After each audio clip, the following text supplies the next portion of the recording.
Buenos días, mi nombre es Ojeda Sendra Karen y mi compañero Gareca Martín. Hoy vamos a presentar lo que es la enfermedad de Leclerc-Perthes, LCPD, como sus siglas en inglés. Este es un trabajo que está dentro de lo que es el taller de prácticas profesionales, donde nuestra tutora en esta ocasión fue la doctora Morales Verónica. Entonces, ¿qué es la enfermedad de Leclerc-Perthes? Es una degeneración espontánea de la cabeza y el cuello del fémur que va a causar el colapso de la articulación coxofemoral y por consiguiente osteoartritis. Lo que sucede entonces es que las arterias retinaculares, que son las que se encuentran acá, van a dejar de irrigar lo que es la cabeza y el cuello del fémur, ¿sí? Por causas que no están bien definidas.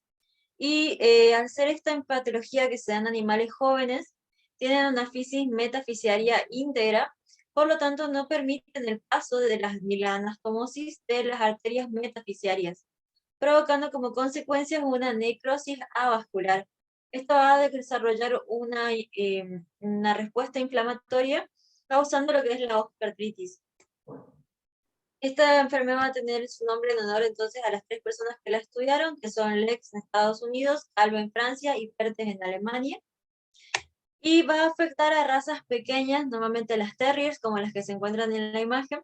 Sí, dentro de estas, la más afectada puede ser el Manchester Terrier por cuestiones congénitas. Y el rango de edad en las que se afecta va a ser entre 3 a 13 meses, aunque en promedio puede estar más afectado entre los 6 y 7 meses. Por más que la biografía diga que se da en animales pequeños, la clínica, sí, hablando con otros veterinarios, nos dijeron que la presentación usual puede ser en animales grandes de desarrollo rápido, como ser los grandanés o los ovejeros Doberman, y esto se va a presentar tanto en hembras como en machos y normalmente va a ser unilateral. Bueno, las causas que desencadenan la enfermedad no están bien delimitadas, pero se puede considerar al desbalance hormonal y metabólico, factores hereditarios como el gen autosómico recesivo en razas Manchester Terrier, infecciones, traumatismos, conformación anatómica que son proclives a la enfermedad y la obstrucción de vasos que están encargados de la irrigación de la cabeza femoral. Bueno, cuando hablamos de los síntomas, el principal síntoma es la claudicación, el cual se presenta primero con apoyo del miembro, que va a evolucionar en el tiempo de 6 a 8 semanas a una claudicación sin apoyo. O puede aparecer en forma aguda hay un colapso repentino de la epífisis y una exacerbación aguda de la claudicación. La misma también cursa con otros síntomas como son la irritación del animal, el dolor, la disminución en el apetito y morderse la piel que recubre la región afectada. Bueno, los objetivos del trabajo van a ser contemplar con respecto al diagnóstico de la enfermedad, tratamientos que se vienen utilizando hasta el momento y los futuros tratamientos que podrían implementarse. Planificar un postoperatorio en caso de ser necesaria la cirugía, informar al tutor sobre los cuidados y evaluar las patologías, incluido el proceso de rehabilitación del paciente. Entonces, en este trabajo tenemos como caso clínico a Dixie, que va a ser una hembra caniche toy de 5 meses, que se va a presentar en la Facultad de Clínicas, en el Hospital de Clínicas, por una claudicación. Entonces, se va a tomar los parámetros generales, que van a dar normales, y se va a empezar la anamnesis hablando con los tutores de Dixie, nos van a indicar que ella viene de una consulta entonces con otro veterinario, por lo mismo problema por claudicación y dolor en el miembro, en la cual se suministró dexametasona y reposo. Al cabo de 4 días volvió a presentar los síntomas, se la lleva nuevamente al veterinario, instaura el mismo tratamiento, pero después en 3 o 4 días otra vez vuelve a presentar los mismos síntomas y por lo tanto viene a otra revisión en la facultad. Bueno, al realizarse un examen particular del miembro afectado, se observa una claudicación del tercer grado mixta de apoyo y claudicación durante la marcha. En la palpación se detecta dolor en la zona afectada y se opta por pedir una radiografía de la región pélvica para examinar las estructuras articulares. Bueno, debemos hacer siempre un diferencial, en este caso con la displasia de cadera. En la imagen se puede ver una displasia bilateral, con luxación completa, en este caso del lado izquierdo, osteoartritis y fracturas. Bueno, en, en el examen radiográfico de ICSI se observó una zona radiolúcida osteolítica en el cuello femoral del miembro afectado, lo cual es confirmatorio de la enfermedad de Lagerpage. Bien, entonces esta patología vamos a tener que va a tener un tratamiento médico no quirúrgico y un tratamiento que puede ser quirúrgico o curativo. Y se le va entonces a explicar al propietario la posibilidad de hacer un tratamiento paliativo, que es el tratamiento médico, no va a producir una resolución de la enfermedad, sino que se van a administrar analgésicos y antiinflamatorios, hasta entonces un tratamiento definitivo de esta.